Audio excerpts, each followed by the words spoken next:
This is Florida, the weird uncle of the United States, home to many skyscrapers, a frightening amount of alligators and crocodiles, and some bad boys.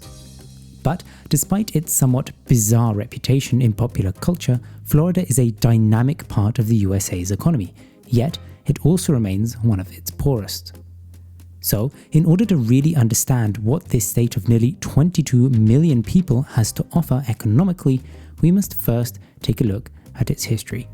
Welcome to the economy of Florida. Florida, or the Sunshine State, formerly became a possession of Uncle Sam nearly 200 years ago, although it didn't gain statehood until 1845.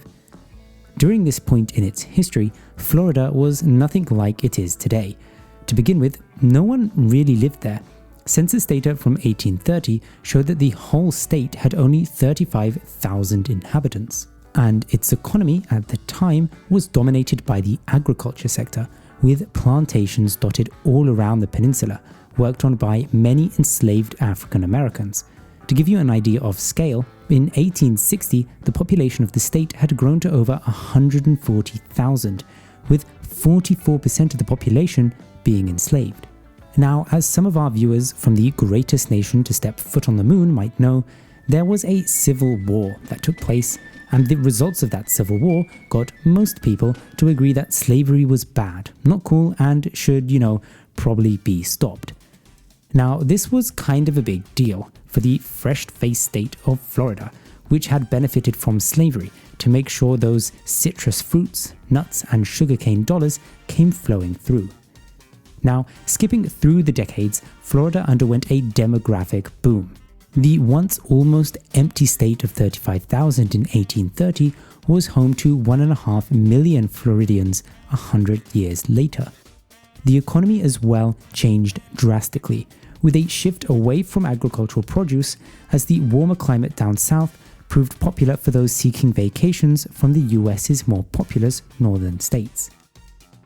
By the 1920s, Florida had its first taste of what it really meant to be a booming part of the United States. It experienced its very first real estate bubble. This bubble, prior to bursting, had led to the rapid development of land in the state, but post-burst, it caused major economic troubles, which were only compounded by two large hurricanes: the 1926 Miami hurricane and the San Felipe II hurricane in 1928. The latter led to more than 4,000 deaths. These events, followed by the Great Depression, meant that Florida didn't fully recover until the US government started spending on one of its favorite pastimes, the military, for World War II that is.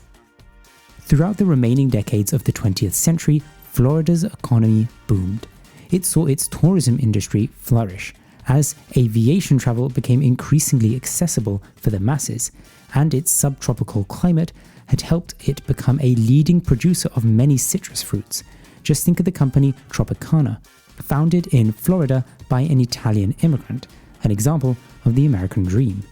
In addition to these two developing industries, Florida also benefited from significant government spending, with NASA having a noticeable presence in the state, with the development of launch complexes and the Kennedy Space Center on Merritt Island.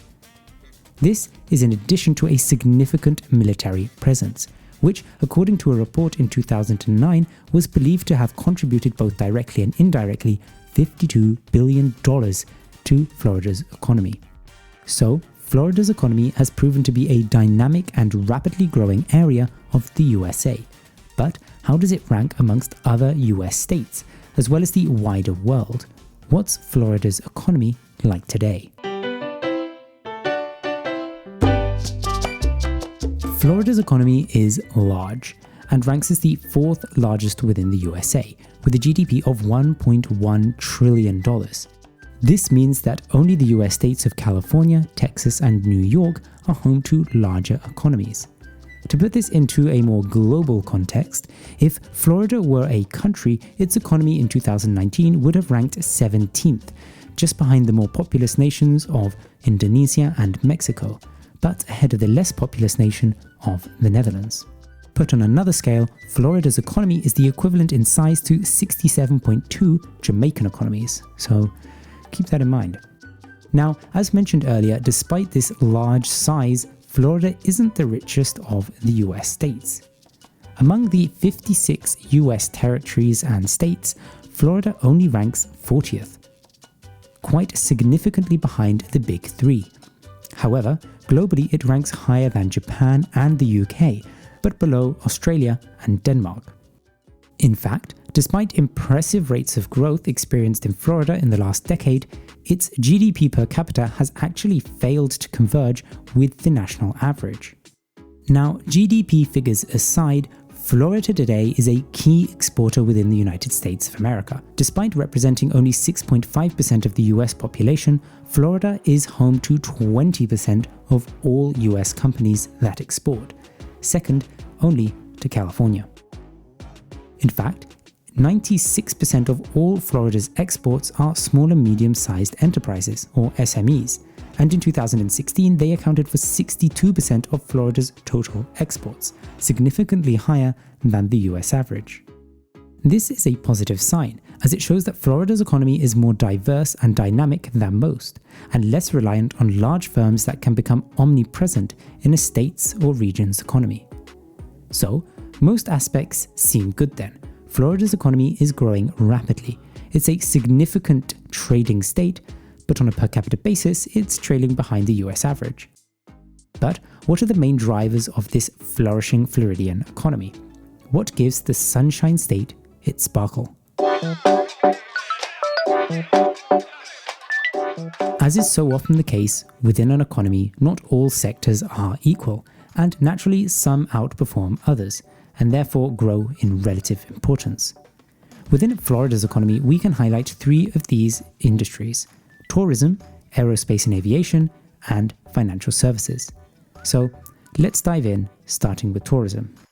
International tourism in Florida is actually not that big. According to Visit Florida, only 10.8 million visitors from abroad visited the Sunshine State in 2018, similar to figures seen in South Africa and Egypt. However, when we consider out-of-state visitors, it's a whole different game, with Florida welcoming more than 126 million visitors in 2018, 6 times the state's population at the time. This figure is the continuation of a long-running period of growth in tourist arrivals that has seen visitor numbers reach new state records for 8 consecutive years, which in February 2020 provided 1.3 million people with tourism-related jobs, representing 14.3% of all Floridian employment. Most of Florida's attractions, aside from getting trashed on spring break and I assume wrestling alligators, are scattered across the state. You see, Florida is home to 8 of North America's top 20 amusement parks, including SeaWorld Orlando, Magic Kingdom Theme Park, and Universal Studios Florida. In fact, Walt Disney World, which has multiple amusement parks in Florida, is the largest single-site employer in the USA, with 75,000 employees on the books, paying $2.7 billion in salaries. All this amusement, together with over 1,000 kilometers of sandy beaches and clear blue waters, and of course a warm subtropical environment, makes it understandable how Florida's tourism industry contributes $86 billion to the state's GDP. Now, as for the aviation and aerospace industry, Florida is actually the leading state in this field, and it's definitely a hot sector to be a leader in. In raw figures, the industry contributes $175 billion to Florida's economy and employs some 106,000 workers on an average salary much higher than the state's average. This lucrative industry is the work of over 2,300 aerospace and aviation companies based in the state, taking advantage of a vast pool of engineers, pilots, and actual rocket scientists. Florida's prowess in this field, though, is the result of a few key factors. The first is its location. As the most southern state that's not located in the middle of nowhere in the Pacific, Florida is therefore the most convenient choice for US companies and institutions like NASA and SpaceX to launch their rockets from, for a bunch of sciencey reasons related to the spin of the Earth being faster nearest the equator, therefore giving any object launched nearer the equator a boost. And given that Cape Canaveral Spaceport, one of Florida's 2 spaceports, lies 28 degrees latitude above the equator, it makes Florida a hotspot for aerospace activity. Now, moving on to the third and final industry we're going to have a look at, financial services, there are a few facts that need to be pointed out.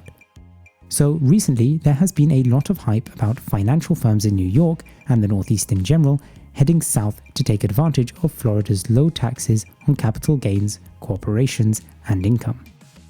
In fact, individuals in the state of New York, for example, on a salary of $1 million would save $100,000 in city and state income tax alone if they make the relocation to Florida. But let's hit the pause button right there. It's very true that Florida has succeeded in attracting some of the financial firms that are based in the Northeast to relocate, but it's still worth pointing out that in comparison to New York, Florida is still very much a distant competitor. In short, it's still got a lot of catching up to do. Nonetheless, homegrown financial firms are booming, with nearly 1 million Floridians working in the financial and professional services. The state ranks as the 4th best state with regards to tax climate, 4th for largest amount of equity, and 2nd for future job growth, and overall it is home to the 3rd largest cluster of insurance and banking firms in the US. But despite its growth reaching the likes of New York's extensive cluster of human capital, business institutions, and financial firms is a steep mountain to climb, and the current trend in the financial sector's growth would have to be maintained for much more than a decade. So there you go, Florida is a state on the move, home to some strategic centers of innovation as well as a booming population. If trends continue, we can all expect Florida to grow in importance economically within the USA, mainly thanks to its demographics, but also thanks to its business-friendly environment, tax framework, and emerging industries of the future. However, before it rivals the likes of New York in finance or California in technology, Florida still has a lot of catching up to do. But in any case, what's for sure is that Florida is much more than one big retirement home. Hi everyone, if you made it through to the end of this video, I want you to comment your favorite US state below. I hope you enjoyed today's video as part of our US state economies series, and smash that like and subscribe button. Otherwise, take care. Bye.